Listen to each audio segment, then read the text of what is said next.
जितने बच्चे 4 मार्च को विज्ञान का पेपर देने वाले हो तो उनके वीडियो सबसे ज्यादा इंपॉर्टेंट है। आज मैं आप लोगों को एक पेपर लेकर आया हूं, 2025 का एक वायरल पेपर। जैसा देख पा रहे हो, कोड है 824 IM। और इस कोड के पेपर को पूरा का पूरा सोल्यूशन कर लेते हो तो 4 मार्च को जब पेपर देने जाओगे तो सारे बच्चों का 70 में 70 नंबर आएगा, ये गारंटी है मेरा। बस इस वीडियो को पूरा देख लेना और चैनल पर नए हो तो चैनल को जरूर सब्सक्राइब कर लेना। ये विज्ञान का पेपर है, एडमिट कार्ड लेकर जाना। अनुक्रमांक 10 अंकों का सही सही डालिएगा और अपना नाम यहाँ पे लिख दीजिएगा अच्छे से। और इस पेपर को हल करने के लिए आपके पास जो टाइमिंग दिया जाएगा वो 3 घंटे 15 मिनट का समय दिया जाएगा। और 3 घंटे 15 मिनट में इस पेपर को सॉल्व करना होगा। गारंटी देता हूं कि इस वीडियो को पूरा देख लोगे, सारे प्रश्न अगर आपको तैयार हो जाएंगे तो 2.5 घंटे के अंदर में सारे के सारे इस पेपर को करके आप चले आओगे। तो इसलिए इस वीडियो को शेयर कर दो। जितने बच्चे 4 मार्च को विज्ञान का पेपर देने वाले हैं उनके पास इस वीडियो को पहुंचा दो, ताकि हर एक बच्चे का 70 में 70 नंबर आ पाए। यहाँ पे नीचे सामान्य निर्देश दिया गया है, पढ़ना बहुत ही ज्यादा जरूरी है। देखिए, पहला निर्देश बोला है कि प्रारंभ के 15 मिनट परीक्षार्थियों को प्रश्न पत्र पढ़ने के लिए निर्धारित है। प्रारंभ मतलब शुरू के जो 15 मिनट आपको दिए जाएंगे इस पेपर को पढ़ने के लिए दिए जाएंगे और 3 घंटे में इस पेपर को सॉल्व करना होगा। वही दूसरे निर्देश की अगर हम बात करें, बोला प्रश्न पत्र 2 खंडों, खंड अ तथा खंड ब में विभाजित है। यह पेपर जो है 2 खंडों में बना हुआ है, एक तो खंड अ, दूसरा खंड ब। 2 खंडों में यह पेपर विभाजित है। तीसरा है खंड अ तथा खंड ब 3 उपखंडों, खंड क ख ग में विभाजित है। कहने का मतलब है कि खंड अ में भी 3 उपखंड होगा और खंड ब में भी 3 उपखंड होगा। 3 उपखंड किस लिए मेरे प्यार बच्चों? क्योंकि यहाँ पे फिजिक्स के, केमिस्ट्री के और बायो के तीनों के अलग अलग उपखंड पूछे जाएंगे। इसके बाद चौथा निर्देश है प्रश्न पत्र के खंडों में बहुविकल्पीय प्रश्न है, जिसमें सही विकल्प का चुनाव कर OMR शीट पर नीले अथवा काले बॉल पॉइंट पेन से सही विकल्प वाले गोले को पूर्ण रूप से भरें। कहने का मतलब कि खंड में बहुविकल्पीय प्रश्न है। और कितने बहुविकल्पीय प्रश्न है? 20 बहुविकल्पीय प्रश्न है। उनका उत्तर कहाँ पे देना होगा आपको? OMR शीट पर। नीले पेन से रंगिए या काले पेन से रंगिए। पेन आपका बॉल पॉइंट पेन होना चाहिए, जेल वाली पेन नहीं होना चाहिए। ये कहने का मतलब है। इसके बाद पांचवा निर्देश है कि खंड अ में बहुविकल्पीय प्रश्न है तो प्रत्येक प्रश्न के लिए 1 अंक निर्धारित है। खंड अ में जो ऑब्जेक्टिव क्वेश्चन पूछे जाएंगे तो एक ऑब्जेक्टिव क्वेश्चन 1 नंबर का पूछा जाएगा। तो यहाँ पे 20 ऑब्जेक्टिव क्वेश्चन पूछे जाएंगे, कितने नंबर के लिए? 20 नंबर के लिए। इसके बाद अगला निर्देश है खंड ब में वर्णनात्मक प्रश्न है। खंड ब में आपके लघुत्तरीय और दीर्घोत्तरीय प्रश्न 4 और 6 नंबर वाले प्रश्न आपको देखने को मिलेंगे। इसके बाद अगला निर्देश है प्रत्येक प्रश्न के सम्मुख उनके निर्धारित अंक दिए गए, मतलब हर एक प्रश्न के आगे आपको बताया गया होगा कि वो प्रश्न कितने नंबर का है। 1 नंबर का है कि 2 नंबर का है कि 4 नंबर का है कि 6 नंबर का है। जितना भी नंबर का होगा हर एक प्रश्न के आगे आपको लिखा हुआ मिलेगा। इसके बाद देखिए अगला क्या है, खंड ब के प्रत्येक उपखंड के सभी प्रश्न एक साथ करना आवश्यक है। खंड ब के जितने भी उपखंड होंगे, चाहे क ख ग, फिजिक्स के हो, केमिस्ट्री के हो, बायो के हो, सभी एक साथ करना है। प्रत्येक उपखंड नए पृष्ठ से प्रारंभ किया जाए। अगर आपने क वाला फिजिक्स वाला उपखंड कर दिया है, केमिस्ट्री वाला करने जा रहे हो ख वाला, तो उसको नए पृष्ठ से आप प्रारंभ कीजिए। बायोलॉजी वाला ग वाला करने जा रहे हो तो उसको नए पृष्ठ से आप प्रारंभ कीजिए। कहने का मतलब यह है।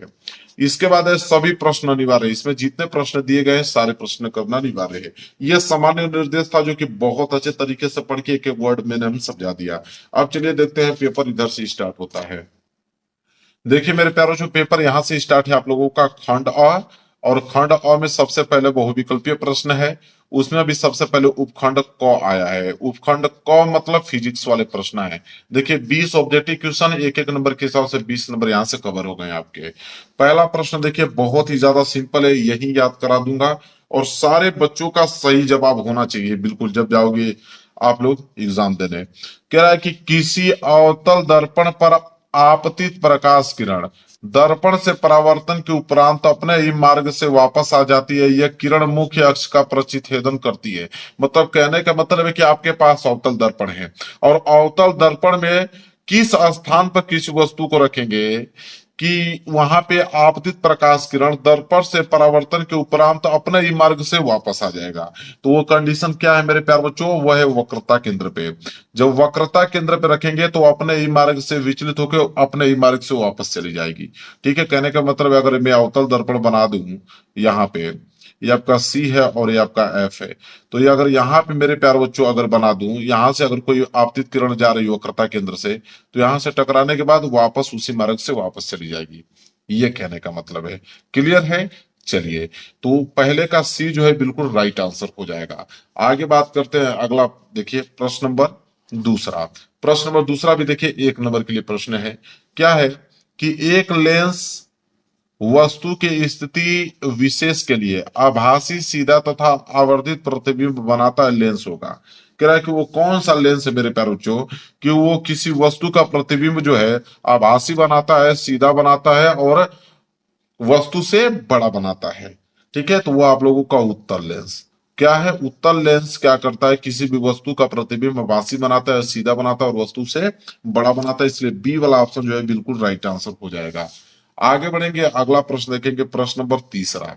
देखिए प्रश्न नंबर तीसरा क्या है कि नेत्र लेंस की फोकस दूरी में परिवर्तन किया जाता है। तो नेत्र लेंस की फोकस दूरी में परिवर्तन किया जाता है मेरे प्यारे बच्चों पक्षमापी मांसपेशियों द्वारा। पक्षमापी मांसपेशियों के द्वारा ही हम लोग अपनी आंखों को सिकुड़ते हैं, फैलाते हैं। ठीक है, तो डी वाला ऑप्शन जो है बिल्कुल राइट आंसर हो जाएगा क्वेश्चन नंबर तीसरे का। आगे देखेंगे क्वेश्चन नंबर 4। कह रहा है कि स्वच्छ आकाश के नीले रंग के लिए उत्तरदायी प्रकाशिकीय घटना है। कह रहा है मेरे प्यारों कि स्वच्छ आकाश नीले रंग का दिखाई देता है। जब आकाश बिल्कुल साफ होगा तो किस रंग का दिखाई देता है? नीले रंग का दिखाई देता है। उसका क्या कारण है? तो किस कारण की वजह से दिखाता है? तो प्रकीर्णन के कारण की वजह से ऐसा होता है। तो चौथे का बी जो है बिल्कुल राइट आंसर हो जाएगा। आगे बढ़ेंगे मेरे प्यारों क्वेश्चन नंबर 5 की तरफ। देखिए अगला प्रश्न है प्रश्न नंबर 5वां। कह रहा है किसी विद्युत बल्ब पर 440 वाट और 220 वोल्ट अंकित है। कह रहा है कि बल्ब फिलामेंट का प्रतिरोध होगा। अब मेरे प्यार बच्चों यहाँ पे V बराबर विभवांतर आपको दिया है 220 वोल्ट। ठीक है, और यहाँ पे 400 वाट मतलब पावर आपका जो शक्ति है वो 440 वाट का दिया हुआ है। आपसे पूछा है कि प्रतिरोध क्या होगा, तो आपको मालूम आर का वैल्यू पूछा है कि आर का वैल्यू बताइए। ठीक है, तो यहाँ पे फॉर्मूला होता है मेरे प्यारे बच्चों आर बराबर वी स्क्वायर बटे पी। ये फार्मूला होता है आर बराबर वी स्क्वायर बटे पी। तो वी मतलब 220, तो ये हो जाएगा 220 गुणे 220 और बटे में हो जाएगा आपका पी। पी कितना है? 440। ठीक है, तो एक जीरो से एक जीरो क्या हो जाएगा? कैंसिल। और 22 दूनी के 44 और 2 से कटा दोगे तो 2 एकम 2, 2 एकम 2 और जीरो कितना आ गया? 110। तो आर का वैल्यू कितना हो गया? 110। और आर जो है प्रतिरोध है, तो प्रतिरोध का मात्रक ओम होता है, मतलब 110 ओम। मतलब डी वाला ऑप्शन जो है बिल्कुल राइट आंसर हो जाएगा। देखिए कितना सिंपल जवाब है। तो क्वेश्चन नंबर 5वें का डी जो है बिल्कुल राइट आंसर हो जाएगा। क्लियर है? समझ में आ रहा है आपको? चलिए आगे बढ़ते हैं क्वेश्चन नंबर 6। देखिए क्वेश्चन नंबर 6 क्या है मेरे प्यारे बच्चों। कह रहा है कि विद्युत परिपथ में प्रयुक्त होने वाले कुछ अवयवों के संकेत चिन्ह स्तंभ 1 में दिए गए हैं। स्तंभ 2 में दिए गए नामों से सुमेलन कर सही विकल्प का चयन कीजिए। मतलब स्तंभ पहला से स्तंभ दूसरा में क्या करना है? आपको मिलान करना है। ठीक है, चलिए देखते हैं। अब देखिए ये वाला दिया है और ये वाला फिगर किसको दर्शाता है मेरे प्यारे बच्चों, ये बताइए। तो यह जो है फिगर प्रतिरोध को दर्शाता है। किसको? प्रतिरोध, वो भी परिवर्ती प्रतिरोध को। तो पहले का सी मतलब यह जो है वो परिवर्ती प्रतिरोध को दर्शाता है। ठीक है, तो ये क्या हो जाएगा मेरे बच्चों? पहले का सी हो जाएगा। और यह वाला सबको मालूम है कि अमीटर है, तो दूसरे का जो है वो मेरे प्यारे बच्चों चौथे से मिलान करेगा। और यह किसको है मेरे प्यारे बच्चों? तो यह जो है आप लोगों का विद्युत सेल को दर्शाता है। ये बात आपको भी मालूम है किसको? विद्युत सेल को। तो ये दूसरे से मिलान कर जाएगा। और यह वाला जो है वो तार क्रॉसिंग को दर्शाता है, तो ये पहले से मिलान कर जाएगा। तो देखिए क्या होगा इसका राइट आंसर देखते हैं। तो यहाँ पे हो जाएगा मेरे प्यार बच्चों ए का मिलान हुआ है चौथे से। तो ए का मिलान हुआ है मेरे प्यार बच्चों चौथे करें, ए का मिलान हुआ तीसरे से। तो ए का मिलान तीसरा यहाँ पे है, ए का मिलान तीसरा यहाँ पे, ए का मिलान तीसरा यहाँ पे। ठीक है, ये वाला ऑप्शन गलत हो गया। अब बी का मिलान है चौथे से, तो बी का मिलान है दूसरे से, ये वाला नहीं होगा। बी का मिलान दूसरा से भी नहीं होगा, बी का मिलान चौथे से, ये वाला हो जाएगा। ठीक है, इसके बाद सी का मिलान है दूसरा से, सी का मिलान दूसरा से, और डी का मिलान पहला से, डी का मिलान पहला। पहला वाला ऑप्शन जो है बिल्कुल राइट आंसर हो जाएगा। देखिए तो बिल्कुल मेरे प्यार भूलना नहीं, इसको 1-2 बार अच्छे से प्रैक्टिस कर लीजिएगा। आगे बढ़ते हैं, अगला देखिए, अगला प्रश्न क्या है, प्रश्न नंबर 7वां। प्रश्न नंबर 7वां है कि किसी धारावाही परिनालिका को स्वतंत्रता पूर्वक लटकाने पर सदैव स्थिर होगी। तो कह रहा है कि किसी धारावाही परिनालिका को अगर हम स्वतंत्र रूप से लटका देते हैं तो जो उसका सदैव स्थिर होगा किस दिशा में होगा मेरे प्यारे बच्चों। तो ये हो जाएगा उत्तर से किस दिशा में, दक्षिण में। उत्तर से दक्षिण दिशा में होगा। तो सी वाला ऑप्शन जो है बिल्कुल राइट आंसर हो जाएगा, 7वें का सी। चलिए अब स्टार्ट हो गया यहाँ से आप लोगों का उपखंड ख। उपखंड ख मतलब मेरे प्यारों चो केमिस्ट्री के प्रश्न यहाँ से स्टार्ट हो गए और प्रश्न नंबर 8वां। प्रश्न नंबर 8वां केमिस्ट्री के प्रश्न स्टार्ट हो गए हैं।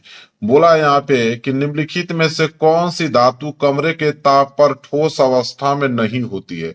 तो इन चारों ऑप्शन में से कौन सी ऐसी धातु है जो कमरे के ताप पर ठोस अवस्था में नहीं होती है। ठीक है, तो इसका राइट आंसर हो जाएगा मरकरी। क्योंकि यहाँ पे अगर हम बात करें मैग्नीशियम की, तो मैग्नीशियम हुआ, कॉपर हुआ, एल्युमिनियम, ये सब जो है कमरे के ताप पे ठोस अवस्था में पाई जाती है। लेकिन मरकरी जो है कमरे के ताप पे ठोस अवस्था में नहीं पाई जाती। बी वाला ऑप्शन जो है बिल्कुल राइट आंसर हो जाएगा। आगे बढ़ेंगे, प्रश्न नंबर 9 कह रहा है कि अम्ल एवं क्षारक की अभिक्रिया से प्राप्त होता है। सबको मालूम है मेरे प्यारों जो कि अम्ल और क्षार मिला देंगे तो लवण तथा जल प्राप्त होगा, जिसे उदासीनीकरण अभिक्रिया हम लोग कहते हैं। तो अम्ल और क्षारक मिलाने से लवण तथा जल प्राप्त होता है। डी वाला ऑप्शन जो है बिल्कुल राइट आंसर हो जाएगा। आगे बढ़ेंगे मेरे प्यारों चो, अगला प्रश्न देख लीजिए क्या है। अगला प्रश्न है प्रश्न नंबर 10वां। कह रहा है कि निम्नलिखित अभिक्रिया कैल्शियम कार्बोनेट को अगर हम गर्म करें तो कैल्शियम ऑक्साइड और कार्बन डाइऑक्साइड में विभाजित हो जाता है। ये उदाहरण किसका है ये पूछ रहा है। सबको मालूम है कि अपघटन अभिक्रिया का उदाहरण है। अपघटन अभिक्रिया का मेरे प्यारों चो उदाहरण है। ठीक है, कैल्शियम कार्बोनेट को जैसे हम लोग उष्मा देंगे तो वो कैल्शियम ऑक्साइड और यहाँ पे कार्बन डाइऑक्साइड में विभाजित हो जाएगा। तो सी वाला ऑप्शन जो है बिल्कुल राइट आंसर हो जाएगा। आगे बात करते हैं प्रश्न नंबर 11 को लेकर। प्रश्न नंबर 11 क्या है, कह रहा है कि श्रृंखलन का गुण किस परमाणु में पाया जाता है। तो श्रृंखलन का गुण किस परमाणु में पाया जाता है मेरे प्यार बच्चों, तो कार्बन में पाया जाता है, बात सबको मालूम है। 11 का ए वाला जो है बिल्कुल राइट आंसर हो जाएगा। 12वां प्रश्न देखिए, निम्नलिखित में एल्काइन पूछा है कि इन चारों में से एल्काइन कौन है। तो एल्काइन की अगर हम बात करें तो ये हो जाएगा CH3 सिंगल बॉन्ड सी, और ट्रिपल बॉन्ड से सी और एस जुड़ा होगा। तो बी वाला ऑप्शन जो है बिल्कुल राइट आंसर हो जाएगा। ये है आप लोगों का एल्काइन। तो 12 का बी वाला जो है बिल्कुल करेक्ट आंसर हो जाएगा। 13वां प्रश्न अगर हम बात करें, कह रहा है ईंधन एवं औषधियों के रूप में उपयोग होता है। तो ईंधन एवं औषधियों के रूप में उपयोग होता है आपका एथेनॉल। क्या होता है, एथेनॉल। ये वाला ऑप्शन जो है बिल्कुल राइट आंसर हो जाएगा। तो ये भी प्रश्न मैंने बता दिया आप लोगों को। अब यहां से स्टार्ट होता है उपखंड ग। उपखंड ग में आपके कौन से प्रश्न रहेंगे, बायोलॉजी के प्रश्न पूछे जाएंगे। और प्रश्न नंबर 14 देखिए मेरे प्यारों चो, प्रश्न नंबर 14 क्या है, कह रहा है कि गुर्दे की इकाई जो उत्सर्जन की प्रक्रिया में भाग लेती है। तो गुर्दे की इकाई जो उत्सर्जन की प्रक्रिया में भाग लेती है वह आप लोगों का विक्राणु। कौन है, विक्राणु। बी वाला ऑप्शन जो है बिल्कुल राइट आंसर हो जाएगा। आगे देखिए प्रश्न नंबर 15, पौधों में जाइलम किसके लिए उत्तरदायी है। मैंने आप लोगों को ट्रिक बताया था, जाइलम मतलब ज मतलब जल का वहन करने में। मैंने ट्रिक बताया था, पौधों में जाइलम जो है जल का वहन करने में होता है। और एक होता है फ्लोएम। ठीक है, ये भी पूछता है कि पौधों में फ्लोएम उत्तरदायी होता है। मैंने ट्रिक बताया था, एफ से होता है आपका फ। एफ मतलब फूड, फूड मतलब भोजन। तो फ्लोएम जो होता है भोजन का वहन करने में होता है, और जाइलम जो है जल का वहन करने में होता है। 16वां प्रश्न देख लीजिए, स्वपोषी पोषण के लिए आवश्यक होती है। स्वपोषी पोषण मतलब जो अपना भोजन स्वयं बनाते हैं। तो जो अपना भोजन स्वयं बनाते हैं उनके लिए उत्तरदायी क्या होता है मेरे प्यारे बच्चों, तो कार्बन डाइऑक्साइड तथा जल तो चाहिए, क्लोरोफिल भी चाहिए और सूर्य का प्रकाश भी चाहिए, मतलब उपयुक्त सभी। डी वाला ऑप्शन जो है बिल्कुल राइट आंसर हो जाएगा। आगे अगर हम बढ़े, अगला प्रश्न देखें, प्रश्न नंबर 17 कह रहा है कि ऑक्सीजन की उपस्थिति में पाइरूवेट का ऑक्सीकरण कोशिका के किस भाग में होता है। तो ऑक्सीजन की उपस्थिति में अगर हम पाइरूवेट का ऑक्सीकरण देखें तो कोशिका की किस भाग में होता है मेरे प्यारे बच्चों, तो होता है आप लोगों का माइट्रोकांड्रिया में। किसमें, माइट्रोकांड्रिया में। सी वाला ऑप्शन जो है बिल्कुल राइट आंसर हो जाएगा। आगे बढ़ेंगे, प्रश्न नंबर 18 देखिए। मेंडल ने अपना प्रयोग किया था, ये सबको मालूम है मेरे प्यारे बच्चों कि मेंडल ने अपना प्रयोग किया था वंशागत गुणों के अध्ययन के लिए। किसके लिए? वंशागत गुणों के अध्ययन के लिए मटर के पौधे पे किया था। ये वाला ऑप्शन जो है बिल्कुल राइट आंसर हो जाएगा। आगे देखेंगे 19वां प्रश्न, निम्नलिखित में से कौन ओजोन परत क्षरण के लिए जिम्मेदार मुख्य पदार्थ है? तो ओजोन परत के लिए मुख्य जिम्मेदार कौन है मेरे प्यारे बच्चों? वो है आपका CFC, जो क्लोरोफ्लोरोकार्बन होता है वो। ये वाला ऑप्शन जो है बिल्कुल राइट आंसर हो जाएगा 19 का ए।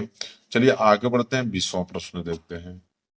देखिए 20वां प्रश्न क्या है कि निम्न में से कौन सा आहार श्रृंखला का निर्माण करते हैं?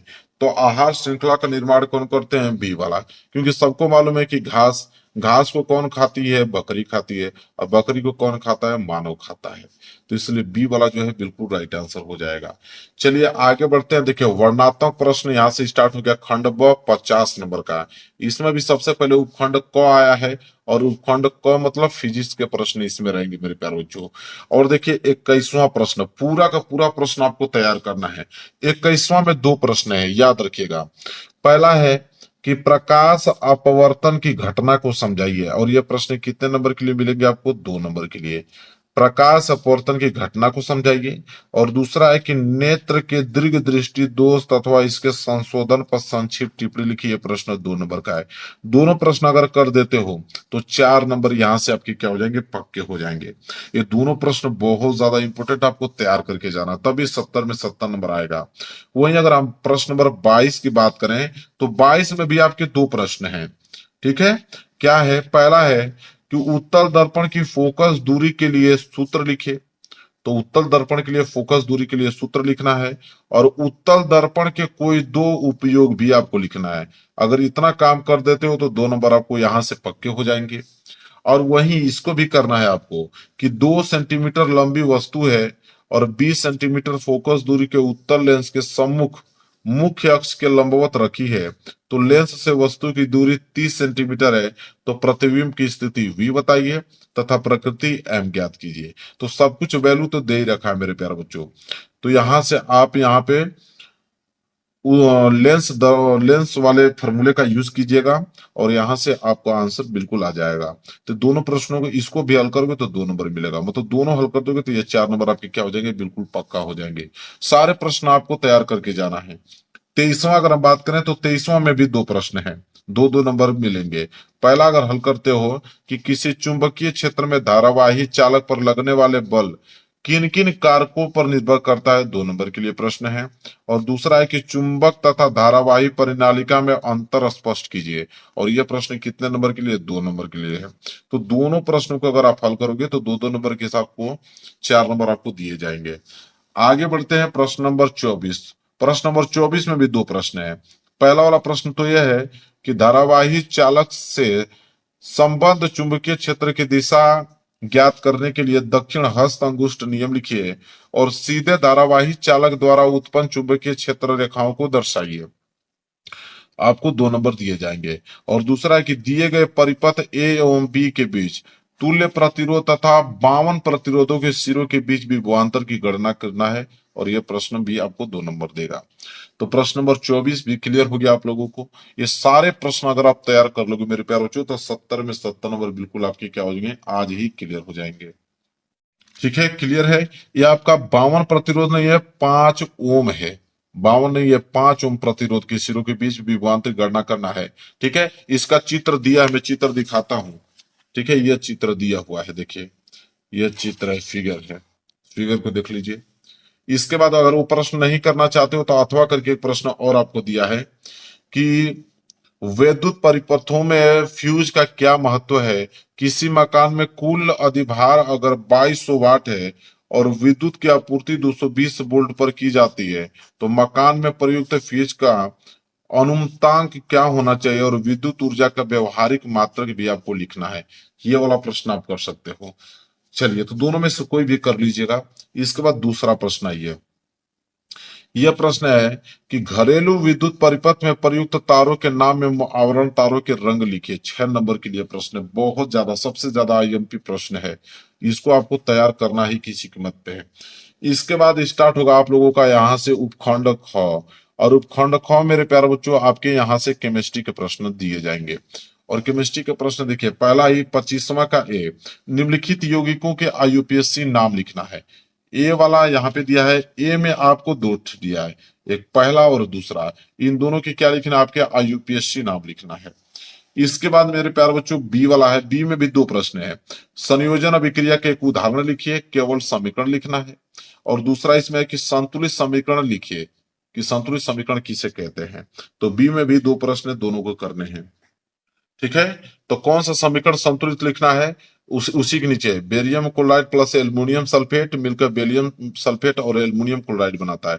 4 नंबर के लिए प्रश्न है ना, तो दोनों प्रश्न 2-2 नंबर के हैं, तो दोनों करोगे तो 2-2 नंबर के हिसाब से आपको 4 नंबर दिए जाएंगे। प्रश्न नंबर 26 आइए, प्रश्न नंबर 26 भी यहाँ पे 4 नंबर के लिए है। ठीक है, तो प्रश्न नंबर 26 4 नंबर की है। इसमें बोला है कि निम्नलिखित तत्वों के इलेक्ट्रॉनिक विन्यास लिखिए। सोडियम का इलेक्ट्रॉनिक विन्यास लिखिए और क्लोरीन का। तो 1 नंबर सोडियम पे मिलेगा, 1 नंबर क्लोरीन पे, 2 नंबर क्लियर हो गया। और बी वाला जो है, निम्नलिखित समीकरण को संतुलित कीजिए, 2 नंबर यहां से मिलेंगे। पहला वाला है, इसको आपको संतुलित करना है, पहला वाला और दूसरा वाला, दोनों को संतुलित कर दोगे तो यहाँ पे आपको मिलेंगे मेरे प्यार बच्चों 2-2 नंबर के हिसाब से 4 नंबर। 2 नंबर इस पे मिलेंगे और 2 नंबर इस पे मिलेंगे, आपको 4 नंबर के लिए प्रश्न है। ठीक है, और यह प्रश्न जो है सोडियम वाला, इसको इलेक्ट्रॉनिक विन्यास लिखोगे तो 2 नंबर इसको दिए जाएंगे, क्लोरीन वाला लिखोगे तो 2 नंबर इसको दिए जाएंगे, 2-2 नंबर ही मिलेंगे। आगे देखिए प्रश्न नंबर 27 क्या है, निम्नलिखित पर संक्षिप्त टिप्पणी लिखिए। 6 नंबर के लिए प्रश्न है। अम्लीय वर्षा क्या है, 2 नंबर। तन्यता आघात वर्धता क्या है, 2 नंबर। मिसेल क्या है, 2 नंबर। अगर ये तीनों पर टिप्पणी नहीं करते हो तो अथवा करके एक ऑप्शन और आपको दिया है यहाँ पे, तो यहाँ पे 3-3 नंबर के हैं प्रश्न। संचालन से आप क्या समझते हैं, इसके सुरक्षा के दो उपयोग लिखिए, 3 नंबर। उष्मा क्षेपी तथा उष्मा शोषी अभिक्रिया में से आप क्या समझते हैं, उदाहरण देके देखिए, 3 नंबर। ये सभी प्रश्न इंपोर्टेंट, मैंने कहा ना कि इस पेपर को अगर आप तैयार कर लोगे तो 70 में 70 नंबर आज ही आपके क्या हो जाएंगे, बिल्कुल मेरे प्यारों चुप पक्के हो जाएंगे, कोई रोकने वाला नहीं है। इसके बाद स्टार्ट होता है उपखंड ग। उपखंड ग मेरे प्यारों चो बायोलॉजी के प्रश्न रहेंगे, बायो के प्रश्न, जिसमें 28वां प्रश्न बोला है कि एक तंत्रिका कोशिका जिसे न्यूरॉन, न्यूरॉन की संरचना बनाए तथा इसके कार्यों का वर्णन कीजिए। तो न्यूरॉन का सचित्र वर्णन करना सीख लीजिए, क्योंकि 4 नंबर के लिए आपके एग्जाम में आएंगे। प्रश्न नंबर 29 है, निम्नलिखित पर संक्षिप्त टिप्पणी लिखिए, 4 नंबर के लिए है। पहला बताना है कि थायराइड हार्मोन्स के कार्य लिखिए, 2 नंबर इस पे दिए जाएंगे। मुकुलन क्या होता है, 2 नंबर इस पे दिए जाएंगे। तो 29 के दो प्रश्न है, 2-2 नंबर के हिसाब से 4 नंबर आपको दिए जाएंगे। इसके बाद देखिए 30वां प्रश्न क्या है, पुष्पी पौधों में लैंगिक जनन का वर्णन कीजिए, कि पुष्पी पौधों में लैंगिक जनन कैसे होता है, 4 नंबर के लिए है। इसके बाद 31वां प्रश्न है कि मनुष्यों में ऑक्सीजन तथा कार्बन डाइऑक्साइड का परिवहन कैसे होता है, 6 नंबर के लिए प्रश्न है। नहीं करना चाहते हो तो अथवा करके एक ऑप्शन और दिया है कि मनुष्य की हृदय की संरचना उपयुक्त चित्र की सहायता से वर्णन कीजिए। तो ह्यूमन हार्ट बनाना है, मानव का हृदय सचित्र वर्णन करना है, 6 नंबर के लिए पूरा का पूरा उसका कार्य लिखना पड़ेगा। तो मेरे प्यार जो पूरा का पूरा इस पेपर को मैंने दिखा दिया। इस पेपर का अगर सोल्यूशन कर देते हो, कोड है 824 IM, और कर दिए मेरे प्यार तो 70 में 70 नंबर बिल्कुल आज ही आपके क्या हो गए, पक्के हो गए। 4 मार्च के जब पेपर देने जाओगे तब आके कमेंट करोगे मेरे प्यार बच्चों। वीडियो को लाइक कर देना, चैनल पे नए होगा तो चैनल को जरूर सब्सक्राइब कर लेना। मिलेंगे एक प्यारे से नेक्स्ट वीडियो।